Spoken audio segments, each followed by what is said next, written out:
Hello internet friends, tonight we are going to review the music by Salvaged, and this song is called Invoking the Code. And yeah, let's read a little bit about the project before we dive into the song. We don't really have a bio written, but I can tell you a little bit about the band. The band is named Salvaged, based out of Iowa in the USA. We formed in early 2002, like 24 years ago. That's amazing. This is the title track of our fifth independent studio album released in December 2025 in a sea of Iowa metal containing bands with Slipknot sounding root. Yeah, I remember Slipknot is from there. This song is our tongue-in-cheek way of saying parlay, like Jack Sparrow safe passage under the pirate code.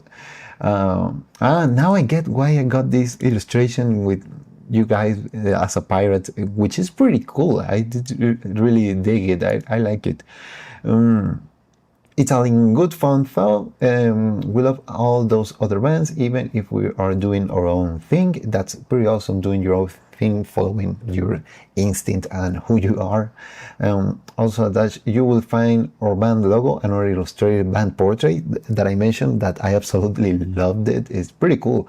Let me know if you like to know anything else. I think we got enough to know a little bit about Salvaged, and got really interested in the project because the portrait is like you guys as pirates and cyber pirates, you know, like a very steampunk aesthetic, which I absolutely love. And the logo is pretty nice, cool, pretty nice too. I mean, so yeah, with this premise, I'm ready to grab my headphones and let's give it a listen. Sting and the fire makes cells a tone, soaring to the heart. Playing what is hard, facing the stone. Where shall we start? We never fit the mold. Stay the course.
I like the song. It's some pirate metal, but without being cheesy. This is not the first pirate metal project I've listened, but probably is the first one I review here on the channel. Yeah, I have like 500 reviews. Sometimes it's kind of difficult to remember everything. But yeah, I've listened to some pirate metal project like years ago. I remember especially a band called Scurvy on the MySpace era. They were pretty fun, but they are an example of what's cheesy.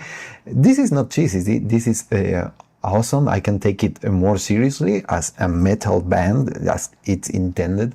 So I did really enjoy it, but even have some the pirate theme a little bit encrusted in. It's not cheesy or anything. Let's talk about the stuff that I will make differently, because this is why my reviews are for. I get technically, which is different that some guys are doing out there. I like this song, and I like the distortion of the guitar. Everything sounds powerful, but I feel like the vocal is like real in the background. Probably it's my headphones, because I've been having this problem recently with a couple of songs that then I listen into my monitors and they are okay, but I feel like the vocal is really in the background, like invoking the code, but you can feel it like really in the background, and the wall of guitars is like really involving you with the wall of sounds that the guitars are giving me. They are really powerful and really intense, but I feel like the vocal is really in the background. There is some recommendation I give here usually, and it's like one of my favorite ones, and I maybe sound like a broken record if you watch all my reviews, but there is an effect I love on Ableton Live, but you can have it on free VSTs or whatever, and it's the saturation, saturator effect, because does give you more like presence on the track, but this is not necessarily gain or volume. It's incrementing the presence, adding harmonics, but it's not like pushing the volume or the gain to the red. So it can be helpful to make the vocal more present. I know we had some reverb, some delay, which is great to add to the ambience of the track, but I feel it's like really in the back of the mix. Take this with a grain of salt, because that's something I noticed from these headphones. They're a little bit V-shaped, but not a lot like consumer headphones. These are the Audio-Technica R50X open backs, but more consumer-oriented headphones will be worse, because the magic is on the mid and the vocal is sitting on the mid and is getting a little bit hidden, because the guitars are really strong and the high frequencies, and also in the mid lows is like solid foundation, but also have some sizzle on the top. So I think it's hiding the vocal a little bit. The solos are nice, but there is a solo in the end that there have some bending, like that doesn't get to the note that was intended, or probably I was expecting another note, but it sounded like trying to get there, but it didn't get there. So be careful with that. Probably if you don't want to record it again, I am a producer. No, as a player, I'm kind of lazy sometimes. The last time I recorded a solo for my punk band a couple of years ago. I don't play guitar too much anymore. It should be there, but it's actually on the technician right now and getting some calibration. I need to go back and take back my guitar to home. And I'm rambling a little bit. Sometimes when I don't hit the note, I just correct it on Ableton a little bit, do some pitch correction or whatever. So be careful with those details. The playing doesn't have to be perfect, but you can polish that kind of stuff a little bit on post-production, let's call it like that. But yeah, it's a nice band. It's enjoyable. I did really like the vocals. It has the pirate metal thingy without being cheesy, and you guys seems to know what you're doing, so that's pretty nice. Sounds powerful, sounds great, sounds like really inspiring and epic, but just take my recommendations with a grain of salt. It's not like what I'm saying is like, I don't know, to be taken 100% seriously and I'm going to rewrite the song again or whatever. No, it's just little details to be or to have presence for future songs. But you guys are doing a great work. I literally was enjoying the song and was vibing with it. I was like, yeah, with my serious face, but internally I feel like this energy, and I was feeling like reminding me of those old pirate projects that I listened when I was a teenager, like 20 years ago or something. But I was really having fun listening to it. It was reminding me of a good era. So on a personal level, it's also a great song. So yeah, this was a Salvaged Invoking the Code from Iowa, the homeland of Slipknot, also a band that I absolutely adore. So yeah, thank you for sending me this. This is different from what I listen, and that's something I love to get.